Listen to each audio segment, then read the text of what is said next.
terima kasih sudah hadir pada sesi wawancara hari ini. Sebelumnya perkenalkan, saya Nadia. Saya akan mewawancari Anda untuk posisi Managing Director of Infrastructure. Sebelum kita mulai, apakah Anda sudah siap? Jika iya, kita bisa langsung masuk ke pertanyaan. Selamat pagi, iya saya siap. Bagaimana Anda menjelaskan kondisi aset dan kebutuhan pemeliharaan infrastruktur yang kompleks kepada pihak non-teknis seperti direksi atau dewan komisaris? Saya menerjemahkan teknis menjadi dampak pelayanan dan risiko keselamatan daripada spesifikasi rel. Saya fokus pada risiko deploy per jam dan kepatuhan regulasi Kemenhubungan.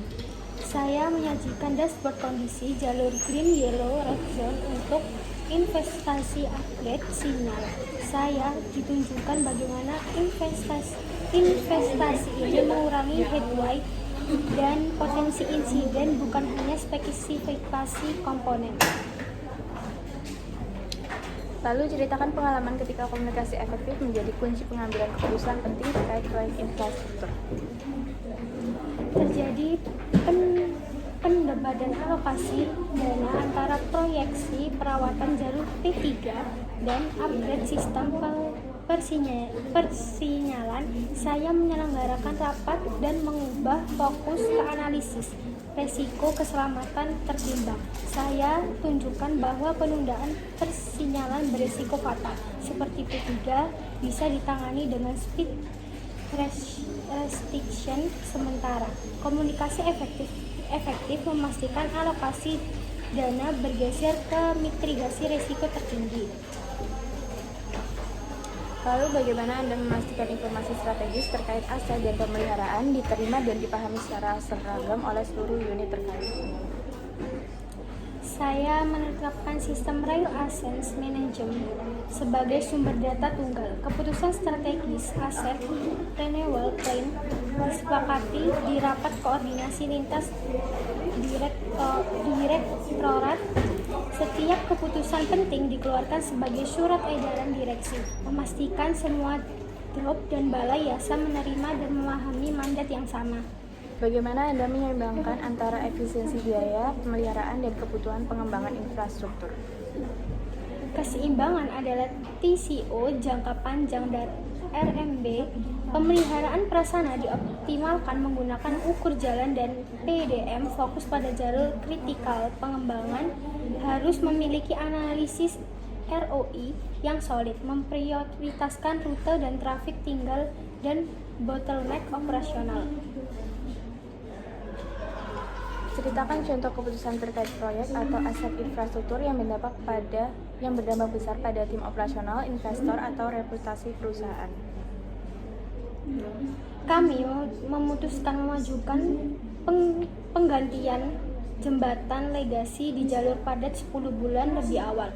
Dampak butuh jendela waktu yang sangat ketat, mengorbankan setiap kecil jadwal.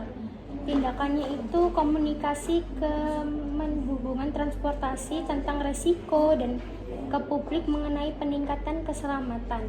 Dampak delay minor diimbangi dengan peningkatan reputasi keselamatan dan reliability jangka panjang. Bagaimana Anda menilai risiko operasional atau finansial sebelum memutuskan investasi besar di infrastruktur?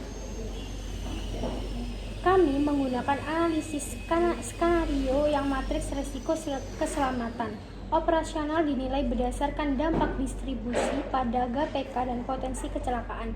Finansial dinilai dengan NPV dan sensitif analisis terhadap volume penumpang atau barang.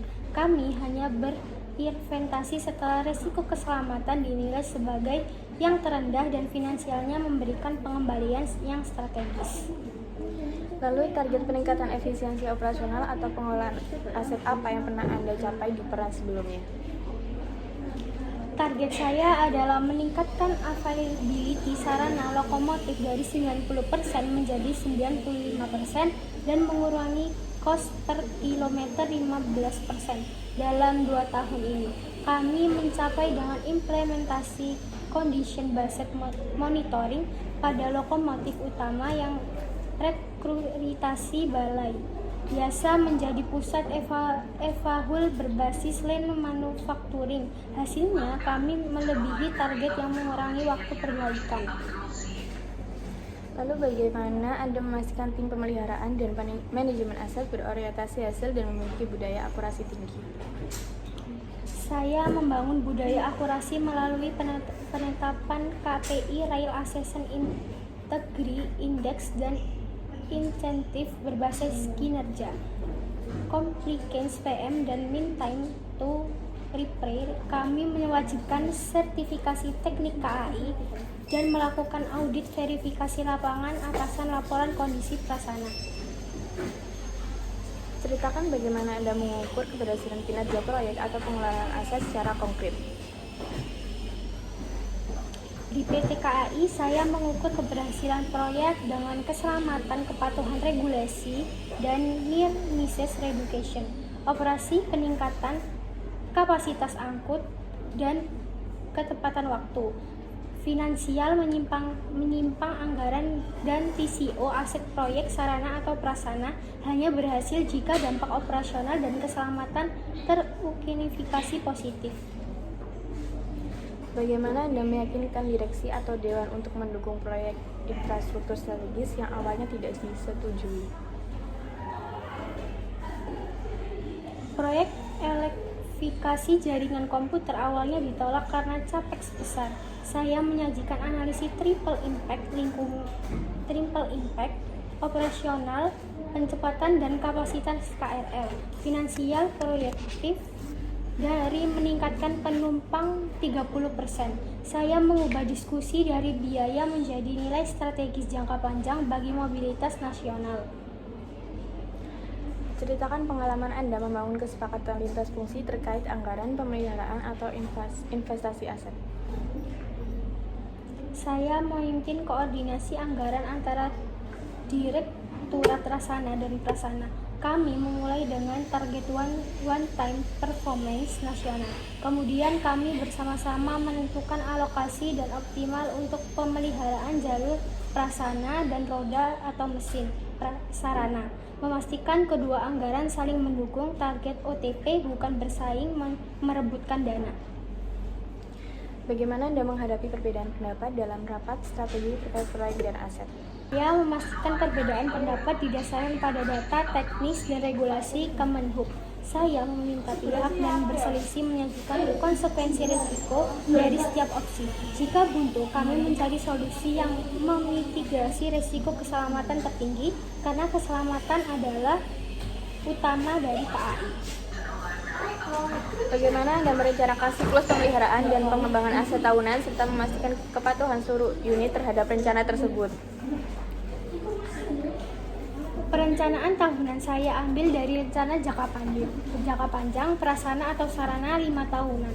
Kami menggunakan CMS, RAM, KAI untuk jadwal PM.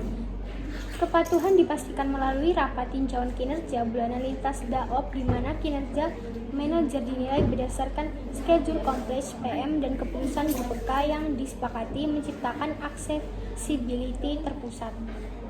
Akan bagaimana Anda mengatur prioritas antara proyek pemeliharaan, pengembangan infrastruktur, dan pengendalian risiko? Prioritas saya adalah P1, keselamatan atau risiko. Pemeliharaan darurat zero tolerance terhadap defek yang mempengaruhi keselamatan. P2, pemeliharaan operasi, PM atau PDM, yang menjaga track availability dan uptime sarana kritikal. P3, pengembangan proyek double track atau upgrade stasiun adalah ROI tertinggi. Sumber daya disisihkan wajib untuk P1, sisanya dinamis. Apa sistem atau tools yang Anda gunakan untuk memastikan ketepatan, keamanan, dan ketepatan waktu pengelolaan aset serta laporan terkait? Menggunakan RAM yang terintegrasi dengan ERP. Untuk ketepatan, kami menggunakan ukur jalan berkecepatan tinggi dan CBM di sarana. Untuk keamanan dan waktu, kami menggunakan dashboard real-time dari RAM dan alur kerja digital yang terintegrasi untuk orientasi work order, prasana atau sarana. Ceritakan kasus pengelolaan aset atau proyek infrastruktur yang sulit yang pernah Anda tangani, misalnya kerusakan tak terduga atau keterlambatan proyek atau penyimpangan anggaran. Terjadi serangkaian kerusakan rel di area yang sama. Kami membentuk tim task force dan menggunakan analisis 5W dan data historis. Kami menemukan akar masalahnya adalah kualitas balas yang tidak standar di lokasi itu. Solusinya, kami melakukan penggantian balas besar-besaran dan menambahkan protokol pemeriksaan balas ultrasonik pada jadwal PR. Mengatasi akar masalah kualitas material. Bagaimana Anda memastikan data terkait kondisi aset dan proyek benar-benar valid dan relevan untuk pengambilan keputusan? Data harus melalui validasi 3 tahap. Yang pertama, sumber data truk demoterapi dari kereta ukur dikalibrasi. Yang kedua, proses algoritma mendekati anomali. Review data kritikal, misalnya near miss atau failure rate sarana, harus disetujui oleh kepala DAOP dan Direktorat Keselamatan sebelum masuk ke tingkat direksi. Pernahkah Anda menemukan akar masalah operasional atau aset yang tidak terlihat jelas dari awal? Bagaimana Anda menanganinya? Keterlambatan sinyal terlihat seperti kegagalan teknis. Setelah investigasi mendalam, kami menemukan masalah. Masalahnya itu adalah prosedur perawatan baterai di stasiun yang tidak seragam akibat human error dan kurangnya SOP yang jelas. Penanganannya adalah pelatihan ulang insentif dan implementasi checklist digital seluruh DOP, bukan penggantian sinyal. Inovasi apa yang pernah Anda terapkan untuk meningkatkan efisiensi, akurasi, atau keamanan pemeliharaan aset dan infrastruktur? Kami menerapkan drone dengan thermal imaging untuk inspeksi jalur dan jembatan. Ini tuh meningkatkan keamanan, mengurangi pekerjaan di ketinggian atau lintasan, dan akurasi pada sambungan rel yang tidak terlihat mata. Efisiensi meningkat, inspeksi jembatan yang dulunya 5 hari kini selesai dengan 1 hari. Lalu bagaimana Anda memanfaatkan teknologi digital, BIM atau ERP untuk mendukung proses pengelolaan aset dan proyek? Menggunakan REM KAI untuk mengelola work order, ERP mengelola logistik suku cabang untuk proyek baru. Kami menggunakan BIM untuk pemodelan 3D dan stimulasi alur konstruksi, memastikan integrasi yang mulus antara desain dan pemeliharaan di masa depan. Apa langkah Anda agar inovasi tetap sejalan dengan prinsip kehati-hatian dan keamanan aset? Inovasi harus melalui uji coba terkelola dan audit keselamatan. Setiap teknologi baru seperti sensor tol di penyisalan diuji di laboratorium KAI, diaplikasikan terbatas di jalur non-kritikal. Kami harus memastikan inovasi tidak melanggar standar keselamatan Kemenhub sedikit pun. Ceritakan pengalaman Anda menghadapi tekanan waktu dalam penyelesaian proyek krisis atau pemeliharaan darurat. Terjadi anomali sinyal di jalur utama, mengancam total delay GPK. Saya segera mengaktifkan protokol darurat operasi. Saya mendelegasikan komunikasi publik dan fokus pada tim teknis troubleshooting. Saya memastikan resort suku cabang darurat tiba di lokasi dalam 30 menit. Kuncinya adalah komunikasi tegas dan fokus solusi untuk memulihkan trafik dalam waktu minimal. Mana Anda merespon perubahan regulasi keselamatan lingkungan atau kebijakan manajemen aset? Kami membentuk tim transisi regulasi. Kami mengidentifikasi celah kepatuhan dan membuat peta jalan kepatuhan dengan anggaran yang tenggat waktu yang jelas. Semua perubahan diintegrasi ke SOP wajib KAI dan disampaikan melalui pelatihan di Balai Pendidikan. Apa strategi pribadi Anda untuk menjaga fokus dalam periode krisis operasional atau kerusakan aset besar? Saya menerapkan struktur decoupling dalam krisis. Saya mengandalkan risk reactive, tenang, memprioritaskan tindakan berdasarkan dampak tertinggi. Saya mendeleksikan penyaringan informasi dan mengambil keputusan di ruang aman, gangguan non-kritikal untuk menjaga objektivitas. Apa visi Anda dalam mengelola aset dan infrastruktur untuk mendukung pertumbuhan dan keberlanjutan perusahaan? Visi saya adalah mewujudkan KAI sebagai operator dengan availability dan keselamatan terkait di ASEAN.